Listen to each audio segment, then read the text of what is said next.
Hello नमस्कार दोस्तों, study career में आप लोगों का स्वागत है। आज हम लोग डेली करंट अफेयर जो चलता है उसमें से आज हम लोग करेंगे कितने 18 जुलाई 2026 को 18 जुलाई 2026 को टोटल करंट अफेयर के बारे में हम लोग जानेंगे। तो आते हैं प्रश्न संख्या एक में। क्वेश्चन नंबर एक में क्या बोला गया है? क्वेश्चन नंबर एक में बोला गया है कि किस राज्य सरकार ने कौशल सेतु और कौशल साथी डिजिटल पोर्टल लॉन्च किया? कौन सा? कौशल सेतु और कौशल साथी डिजिटल पोर्टल को लॉन्च किया है। तो उत्तर प्रदेश सरकार ने कौशल सेतु और कौशल साथी पोर्टल को लॉन्च किया है। अब उत्तर प्रदेश से संबंधित विवरण के बारे में जानेंगे। तो उत्तर प्रदेश के मुख्यमंत्री कौन है? उत्तर प्रदेश के मुख्यमंत्री योगी आदित्यनाथ है। उत्तर प्रदेश के राज्यपाल कौन है? तो आनंदीबेन पटेल है। लोकसभा सीटें कितनी है यूपी में? तो यूपी में लोकसभा की 80 सीटें हैं, राज्यसभा की 31 सीटें हैं और विधानसभा की कुल टोटल 403 सीटें हैं उत्तर प्रदेश में। अब आगे आते हैं। प्रश्न संख्या 2 में बोला गया है। प्रश्न संख्या 2 में बोला गया है कि किस देश ने जबरन श्रम से बने उत्पादों के आयात पर पूर्ण प्रतिबंध लगाया है? तो किस देश ने लगाया है जबरन श्रम से बने उत्पादों के आयात पर पूर्ण प्रतिबंध लगाया है? तो भारत ने जबरन श्रम से बने उत्पादों के आयात पर प्रतिबंध लगाया है। अब भारत के बारे में पढ़ेंगे। भारत, तो भारत के राजधानी कहाँ है? भारत की राजधानी नई दिल्ली है। राष्ट्रपति कौन है? द्रौपदी मुर्मू। प्रधानमंत्री नरेंद्र मोदी है। अब राष्ट्रपति द्रौपदी मुर्मू के बारे में विस्तृत जानकारी। तो भारत के ये 15वें राष्ट्रपति है। जी, कब शपथ लिए थे? तो 25 जुलाई 2022 को राष्ट्रपति द्रौपदी मुर्मू ने शपथ लिया था और ऐतिहासिक उपलब्धि किया। ये देश की पहली आदिवासी महिला राष्ट्रपति है और प्रतिभा पाटिल के बाद भारत की दूसरी राष्ट्रपति महिला है। ये देश की पहली, क्वेश्चन पूछेगा कि देश की पहली आदिवासी महिला राष्ट्रपति कौन है? तो द्रौपदी मुर्मू हो जाएगा। लेकिन देश की पहली महिला राष्ट्रपति कौन हो जाएगा? प्रतिभा पाटिल। फिर इनका जन्म और पृष्ठभूमि। इनका जन्म 20 जून 1958 को 20 जून 1958 को ओडिशा के मयूरभंज जिले के ऊपरबेड़ा गांव में एक संथाली आदिवासी के परिवार में हुआ था। पूर्व पद इनका क्या है? राष्ट्रपति बनने से पूर्व 2015 से 2021 तक झारखंड के 9वीं राज्यपाल रही और ओडिशा राज्य में विधायक और राज्य मंत्री भी रह चुका है। अनोखा रिकॉर्ड क्या है? वे स्वतंत्र भारत में पैदा होने वाले पहले राष्ट्रपति है। इस गरिमामय पद को सुशोभित करने वाली अब तक की सबसे युवा व्यक्ति है। अब आगे आते हैं। राष्ट्रपति से संबंधित अनुच्छेद। राष्ट्रपति से संबंधित अनुच्छेद में अनुच्छेद 52 कहता है कि भारत का एक राष्ट्रपति होगा जो देश का प्रथम नागरिक होगा। अनुच्छेद 53 में क्या बोलता है? संघ की कार्यपालिका शक्ति राष्ट्रपति में निहित होगी। और अनुच्छेद 54 में आर्टिकल 54 में क्या कहता है? राष्ट्रपति का चुनाव किसके द्वारा होगा? तो निर्वाचक मंडल के द्वारा होता है। और अनुच्छेद 55 क्या कहता है? कि राष्ट्रपति के चुनाव पद्धति एकल संक्रमणीय पद्धति द्वारा होता है। अनुच्छेद 56 में बोला गया है कि राष्ट्रपति के पद का कार्यकाल मतलब कि कार्यभार पद करने से 5 वर्ष होता है। 57 में बोला गया है कि पुनः निर्वाचन की पात्रता एक व्यक्ति कितनी भी बार राष्ट्रपति बन सकता है। अनुच्छेद 58 में बोला गया है कि उपराष्ट्रपति चुनाव के लिए योग्यताएं जैसे भारत का नागरिक होना, न्यूनतम 35 वर्ष की आयु होना, लोकसभा सदस्य बनने की योग्यता। फिर 59 में बोला गया है कि राष्ट्रपति का कार्यकाल की शर्तें कोई लाभ के पद पर ना हो। अनुच्छेद 60 में बोला गया है कि राष्ट्रपति द्वारा ली जाने वाली शपथ या प्रतिज्ञा मुख्य न्यायाधीश द्वारा दिलाई जाती है। अनुच्छेद 61 में बोला गया राष्ट्रपति पर महाभियोग चलाने की प्रक्रिया संविधान के उल्लंघन पर हटाने की प्रक्रिया है।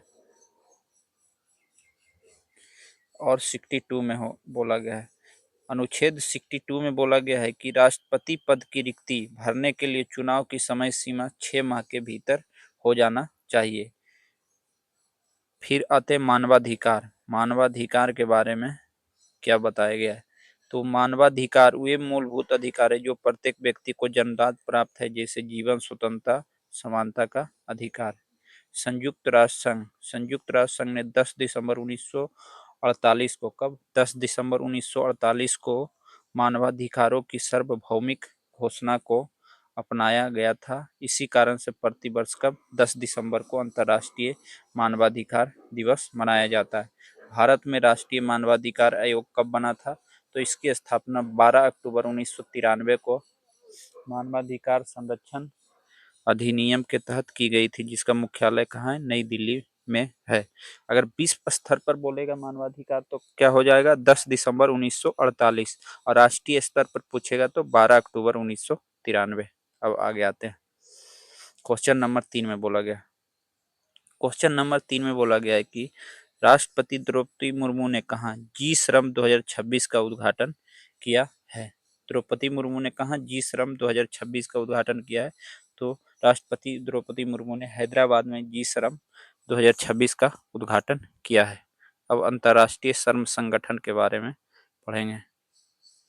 अंतर्राष्ट्रीय श्रम संगठन 11 अप्रैल 1919 को वायसराय की संधि के तहत इसकी स्थापना की गई थी। संयुक्त राष्ट्र संघ की सबसे पुरानी एजेंसियों में से एक है। क्वेश्चन पूछेगा कि अंतर्राष्ट्रीय श्रम संगठन की स्थापना कब हुई थी? तो 11 अप्रैल 1919 को हुई थी, और ये संयुक्त राष्ट्र संघ की सबसे पुरानी एजेंसी है। इसका मुख्यालय कहाँ है? जिनेवा के स्विट्जरलैंड में। इसमें कुल सदस्य कितने हैं? तो 187 सदस्य है। इसका मुख्य उद्देश्य क्या होता है? अंतर्राष्ट्रीय स्तर पर श्रमिकों के अधिकार की रक्षा करना, कार्यस्थल पर सुरक्षा सुनिश्चित करना और उचित रोजगार के अवसरों को बढ़ावा देना। 1969 में अंतर्राष्ट्रीय श्रम संगठन को उनके उत्कृष्ट कार्य के लिए प्रतिष्ठित नोबेल शांति पुरस्कार से सम्मानित किया गया था। क्वेश्चन नंबर 4 में आएंगे। क्वेश्चन नंबर 4 में बोला गया कौन से पूर्व भारतीय रिजर्व बैंक के गवर्नर हाल ही में US federal reserve task force में नियुक्त किया गया है? कहा US federal reserve task force में नियुक्त किया गया है? तो ये रघुराम राजन को नियुक्त किया गया है। बातें आरबीआई के बारे में पढ़ेंगे।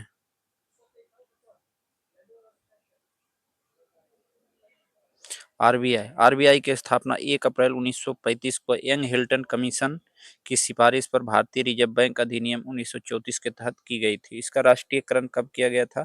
तो 1 जनवरी 1949 को इसका राष्ट्रीयकरण किया गया था। इसका मुख्यालय मुंबई महाराष्ट्र में है। प्रारंभ में यह 1937 तक कोलकाता में था इसका मुख्यालय। प्रथम गवर्नर, आरबीआई के प्रथम गवर्नर कौन थे? सर ओसबर्न स्मिथ थे। और प्रथम भारतीय गवर्नर कौन हो जाएंगे? तो सीडी देशमुख हो जाएंगे। वर्तमान 2026 में गवर्नर कौन है? सॉरी, शक्तिकांत दास नहीं है, संजय मल्होत्रा है। संजय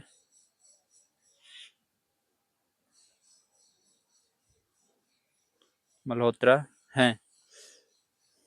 अब आगे आते हैं। क्वेश्चन नंबर 5 में बोला गया कि इंस्टामार्ट ने एलपीजी सिलेंडर डिलीवरी नेटवर्क को मजबूत बनाने के लिए किसके साथ एक रणनीतिक समझौता किया है? किसने? इंस्टामार्ट ने एलपीजी सिलेंडर को डिलीवरी के लिए किसके साथ? तो HPCL, Hindustan petroleum corporation limited के साथ एक रणनीतिक समझौता किया है। अब एलपीजी के बारे में विस्तृत जानकारी। एलपीजी गैस के बारे में विस्तृत जानकारी। तो ये मुख्य रूप से प्रोपेन एवं ब्यूटेन का हाइड्रोकार्बन गैस का मिश्रण है। कौन? एलपीजी किसका मिश्रण है? तो प्रोपेन एवं ब्यूटेन का। यह अत्यधिक ज्वलनशील, रंगहीन एवं गंधहीन गैस है। इसमें गंध के लिए, गैस लीकेज होने के तुरंत पता लगने के लिए इसमें इथाइल मरकैप्टेन मिलाया जाता है। फिर एचपीसीएल के बारे में पढ़ेंगे। हिंदुस्तान पेट्रोलियम कॉर्पोरेशन लिमिटेड में यह भारत सरकार की एक महारत्न केंद्रीय सार्वजनिक कंपनी है। इसकी स्थापना कब हुई थी एचपीसीएल की? तो 1974 में की गई थी। इसका मुख्यालय कहाँ? मुंबई, महाराष्ट्र में। यह कच्चे तेल के शोधन उत्पादों का विपणन में देश में अग्रणी कंपनियों में से एक है।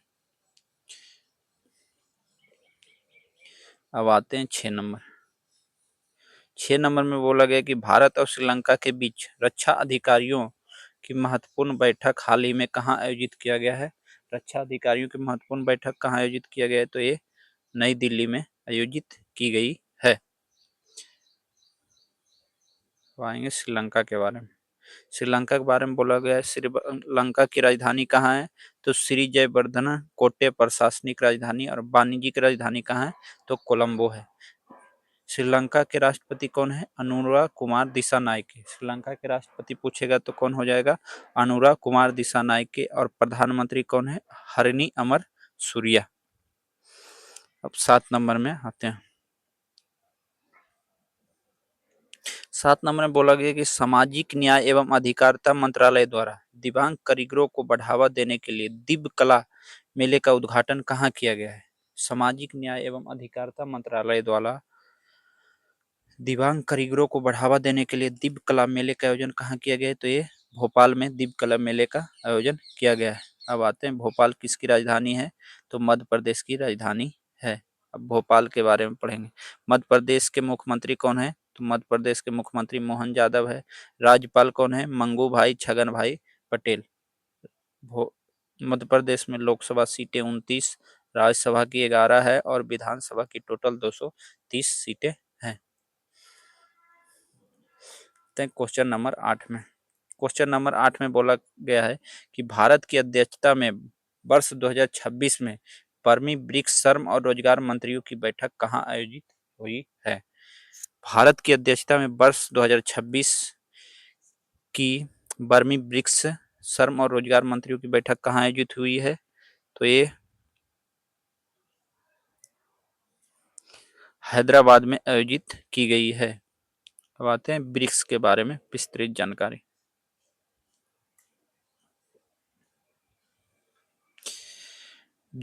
यह दुनिया की अग्रणी उभरती अर्थव्यवस्था में का एक समूह है। क्रम में इसका नाम ब्रिक था, जिसमें ब्राजील, रूस, भारत, चीन 2010 में दक्षिण अफ्रीका शामिल होने पर इसका नाम ब्रिक्स कर दिया गया। 2024 में इसमें मिस्र, इथोपिया और ईरान, यूएई नए पूर्ण सदस्य के रूप में जुड़े हैं। कौन कौन? मिस्र, इथोपिया, ईरान और यूएई। मिस्र, इथोपिया, ईरान और यूएई जोड़े। अब आते हैं 16वें ब्रिक्स सम्मेलन।